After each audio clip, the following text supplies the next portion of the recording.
Okay, so Sam, atumeenda Barcelona and then? So niko Barcelona, nishafika, nishatembea nishaona vile Barcelona inakaa. Nili love Barcelona. Ulienda game? Nilienda couch game, Messi akascore bao 2. Kwanza alafu niliingia ile stadium mapema nikaa solo, nilikuwa na woga sijui. So nilifika mapema zaidi ya watu wengi. So ile stadium ilikuwa nikaenda mpaka hiyo tour yote.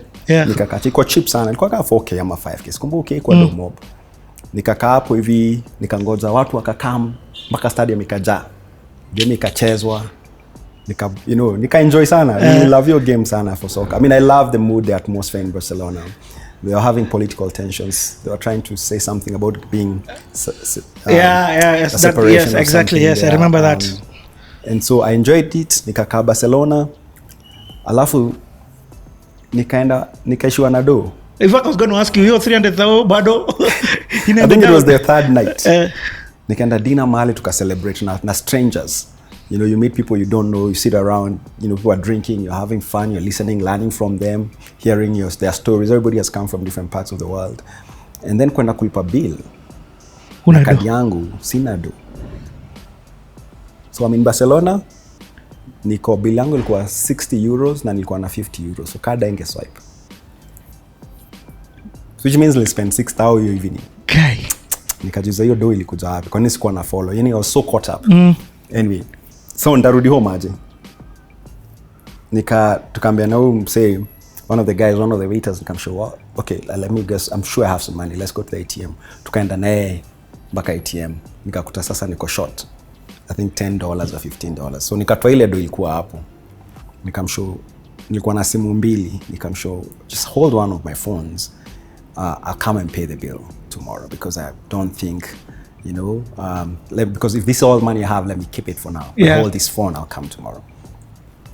For some reason, alikuwa tumepiga story sana pia na yeye. When I walked in first. So most European bars and restaurants. So nikuja nikakaa kwa counter na tukapiga story before people came over and we just moved.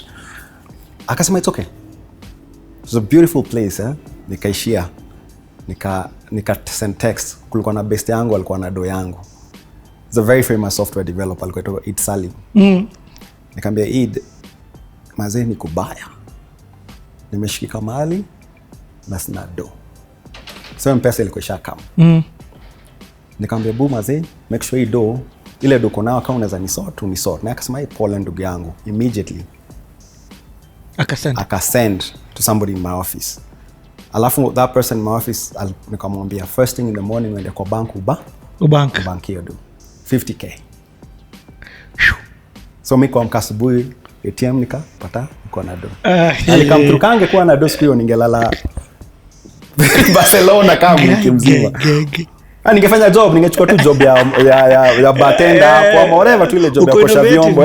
Ningepata job, ningekaa kwanza zaidi na nipate place ya kulala. I would have ningetoboa tu. Sawa. Nikarudi, so nikatoka Barcelona nikarudi Amsterdam.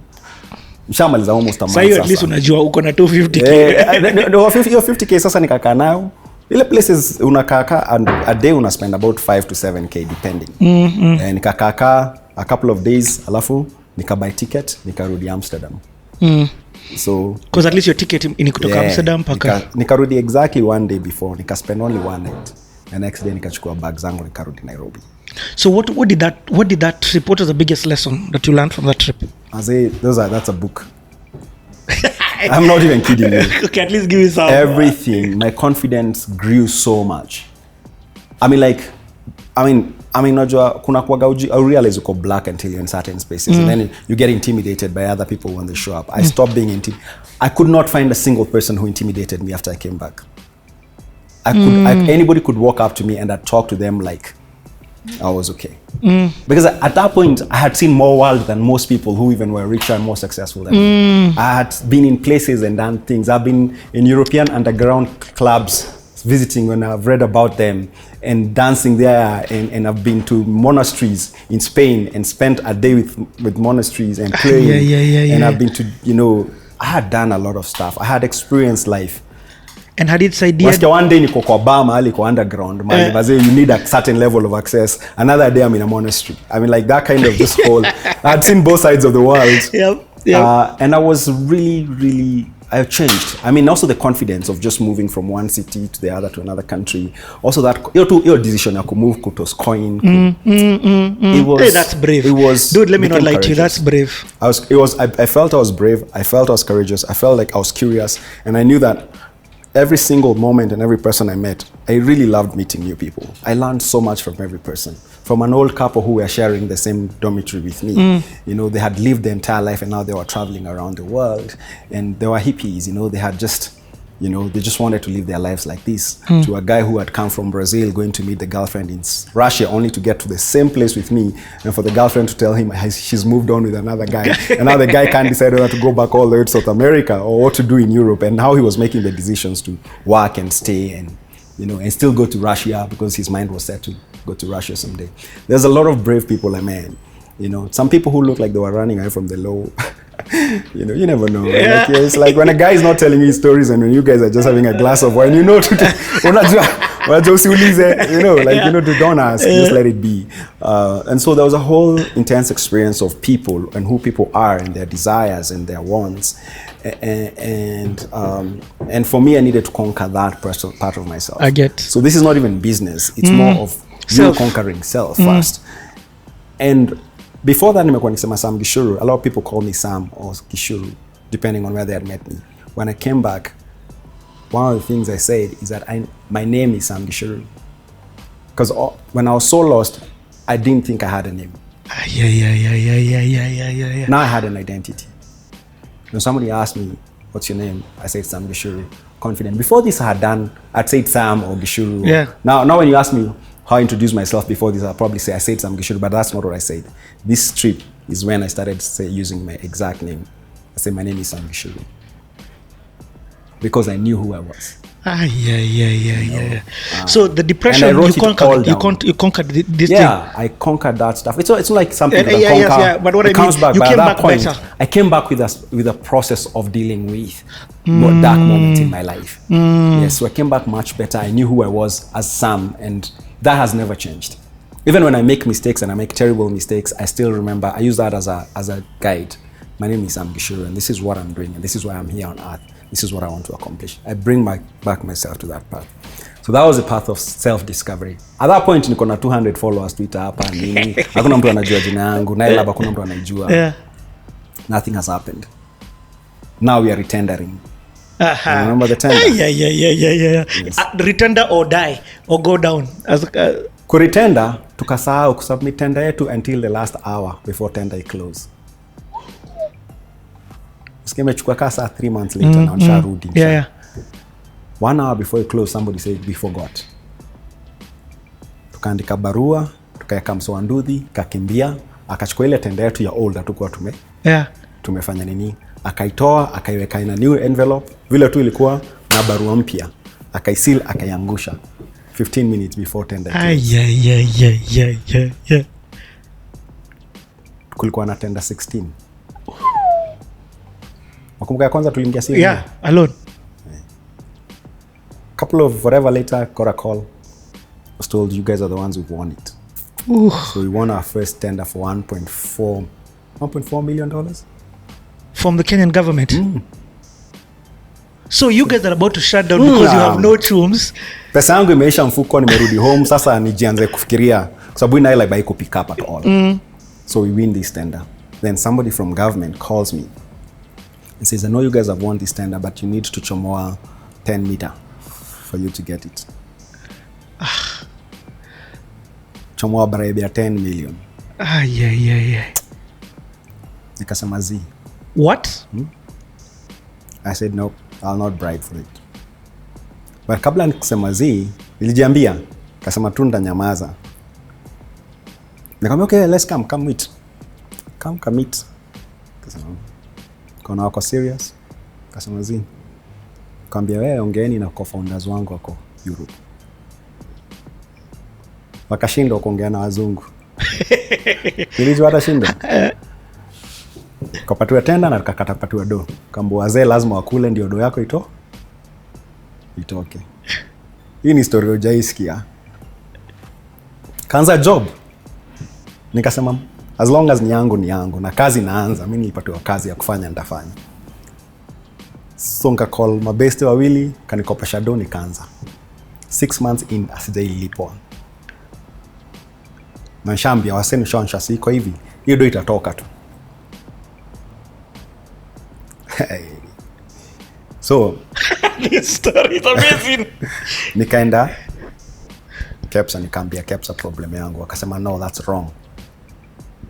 Tukaongea nini, mabarua zikaandikwa, sijui nini ili happen. But cabinet secretary fulani ambaye star mention jina yake, ni sawa, akampigia simu akakuwa appointed CS ICT. Say decent, say straightforward. Sasa vile alikuwa appointed cabinet secretary ICT, hakuwa anajua industry sana. So akacall out fulani na mimi alikuwa shasikia jina yangu. Tukaconnect tu hivi tu, tukakuwa mabeste. Hivyo tu ile tu ya kusikizana. Akanicall, akanishow kule breakfast, tukaenda mahali. Alafu tukapigwa picha na yeye. Alafu nikavipost social media. Ndio wale wasamekata na pesa yangu. Wajue mimi najua mdosi. Sasa hata tujuani. Pesa yangu ilitoka the next week. Hakuna mtu ashainipigia after that day kuniitisha bribe. Pesa yangu ya first ikatoka. Nilisumbuliwa for almost 2 years and a half. But hata nikisumbuliwa, pesa ilikuwa inatoka tu. Itatoka tu, Mungu ananyamazia. So unajua sasa hawajui nimeongea na ule msee nini. Na hakuna kitu bigi tuliongea naye. Na huyo msee anajua ni straightforward. Yaani mkuki. Akisema kitu ashase, hata sikumpresentia problem yangu. Nilipiga tu story, tukapigwa picha nini, kaziweka kwa mtandao. Najua wale waswali walikuwa wananifuata tu kwa mtandao. Wakaiona. Pesa ikaanza kutoka. So tukafanya job, tuna invoice. Tunafanya job, yani ilikuwa stressful sana kufanya job na serikali. Tuna invoice. So unakuta mna do, and a lot of people assume mkona do. Yep. Kwa sababu ishaandikwa, alafu gazeti wakaandika ka grant na ni contract. So kuna watu kwa industry walikuwa na expect hii grant ikuwe distributed kwao, sijui walikuwa na expect, lakini ni contract ya kampuni yangu. So it was very hard to even explain to people. So ikabaki it's very difficult. There's like, I have to invoice, I have to work. The industry also, the people around you expecting that you share with them the opportunities. So I got a few people who didn't like me very much from that experience. But it's my business. I didn't have to explain to them. It's just that the way the newspaper headlines wrote. Look back at Forbes. Did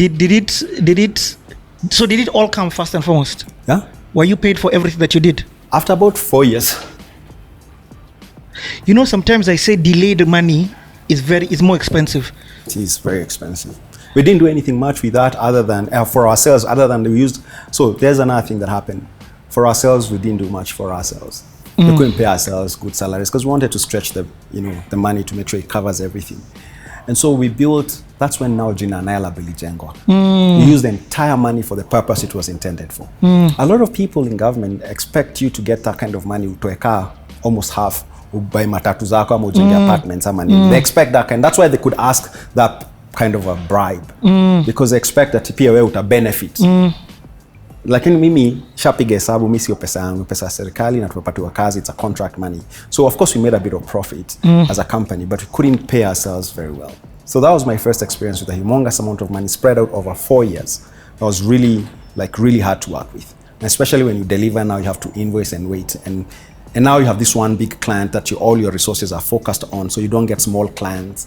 So what happens when this contract ends? You're starting again from ground zero. From ground zero. Another business lesson. Avoid one big customer.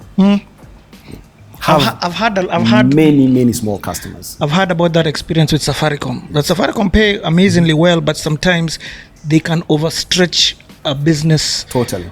As a small business, if you go for these big people, you're likely to die anyway. They may come with a reputation, but the day that contract ends and they have choices, you're just one of them. For you, that's everything. Avoid that kind of business setting. That was my lesson then. And is there ways that you can do both? You can do the big clients as well as the small? Be smart enough then if you get the big one, then also get many small ones. And then keep your burn rate very low. Just make sure that the same cost, your cost of running business are maintained at a pace that is good. There's a lot of business lessons in every one of these stories. So where was I? So at this time, has the president visited you? Okay. So now we're building the reputation of the company. We are incubating companies. We are building startups. We're giving them ideas, but we're still coming from a point of ignorance because we are learning as we teach. But people think, but people think we are the best. But then we're still learning. I get it. And so I'm going through this whole experience doing this. And for years we did it. We built a team. How are the international partnerships coming across now at this time? Not majorly, because we did not build a solid business. There's a lot of things that we are missing. And I knew it along the way. I already knew that this is not a business. Nailab is not a business in the sense of what you build a proper business on. It's a social enterprise. I get it. Actually, Nailab should be fully funded by government. It shouldn't be run by individuals. Yep. So we had the biggest impact across Africa, to be honest. AfriLabs, which is a network of African labs across Africa, started from Nailab. Whoa. Which has over almost 200 members today. Started from there. We became really big. What are the success stories? Would you give an example of? Almost every person who went through Nailab who started a startup that did not work is employed today in one of the major companies around. I get what you're saying. Like I checked 2 or 3 years ago, and I discovered two at Microsoft. Twiga, Sandy. Hold on, Twiga came out. No. All these companies didn't come from Nailab, but they hire some of our top people. I get. So most of our top people ended up in some of these places. I hear it. And we were so instrumental in now driving that attention to Kenya as a tech hub between ourselves and iHub. As the two hubs, we were really instrumental there to drive the interest from the Zuckerbergs of this world and Googles of this, because they always wrote the stories about both of us. iHub was and is still very powerful. It was such a pillar when the stories are written about the beginning of the tech hub. You have to, you gotta mention iHub right over there. And then Nailab right next to it. And so it became the pioneers. And as often as the story is, pioneers get slaughtered and settlers settle. Pioneers, if you're the first in a place, you're likely to die. And then the settlers come and settle. It's true. Yeah, if you venture into a new place, diseases, violence. So we did go through that particular process. So a friend of mine says, Sam, we need to get the president involved. I'm like, uko ni mbali.